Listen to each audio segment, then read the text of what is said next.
Assalamualaikum warahmatullahi wabarakatuh. Halo semuanya, perkenalkan nama saya Haliza Witiara dengan NIM ID 022, mahasiswi Fakultas Syariah dan Hukum, jurusan Ilmu Hukum UIN Syarif Hidayatullah Jakarta. Di sini saya akan menjelaskan mengenai toksik kultur budaya patriarki yang menyebabkan kekerasan terhadap perempuan. Di balik senyum perempuan sering tersembunyi luka dari budaya yang terus menekan dan membungkam, budaya yang terlihat wajar tapi sesungguhnya beracun. Inilah budaya patriarki, sumber dari banyak bentuk kekerasan terhadap perempuan yang terus berlangsung di balik nama adat, agama, dan norma sosial. Jadi, apa sih budaya patriarki itu?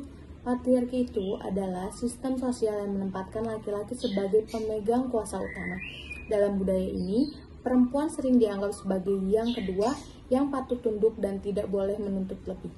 Patriarki itu bukan hanya tentang siapa yang memimpin, ia hidup dalam cara berpikir masyarakat. Contohnya itu kayak saat perempuan yang diperkosa, yang disalahkan karena pakaian dari perempuannya. Lalu saat istri yang dipukul suami dibilang wajar urusan rumah tangga. Lalu saat anak perempuan dilarang sekolah tinggi hanya karena nanti juga ke dapur. Inilah yang disebut dengan toxic culture.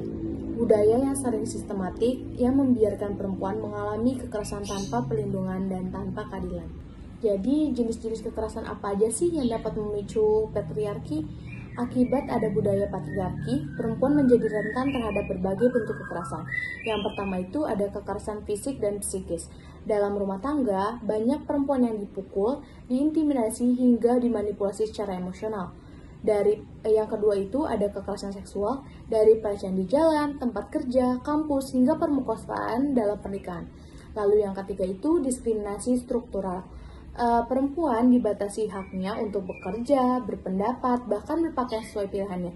Lalu ada kekerasan ekonomi.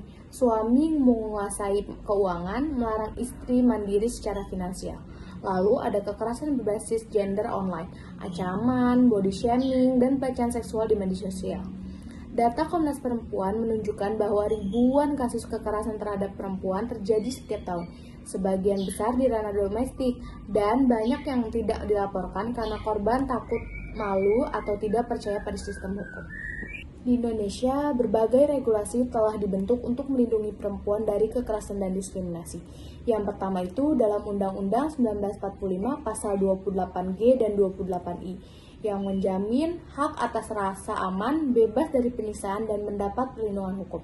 Yang kedua ada UU nomor 23 tahun 2004 tentang penghapusan kekerasan dalam rumah tangga.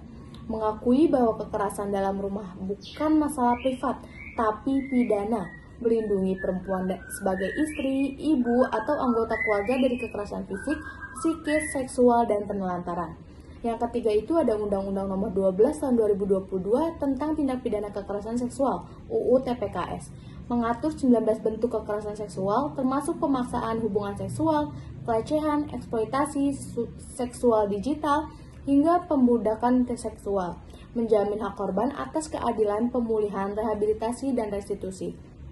Lalu ada Undang-Undang nomor 7 tahun 1984, Indonesia meratifikasi Konvensi PBB tentang penghapusan diskriminasi terhadap perempuan. Negara wajib mengambil langkah nyata untuk menghapus diskriminasi dalam segala bidang, politik, pendidikan, ekonomi, sosial, dan budaya. Lalu ada peraturan daerah dan PP terkait perlindungan perempuan dan anak. Beberapa daerah memiliki perda khusus untuk memperkuat pelaksanaan hukum perlindungan perempuan. Lalu yang terakhir ada KUHP baru pasal-pasal terkait kekerasan seksual.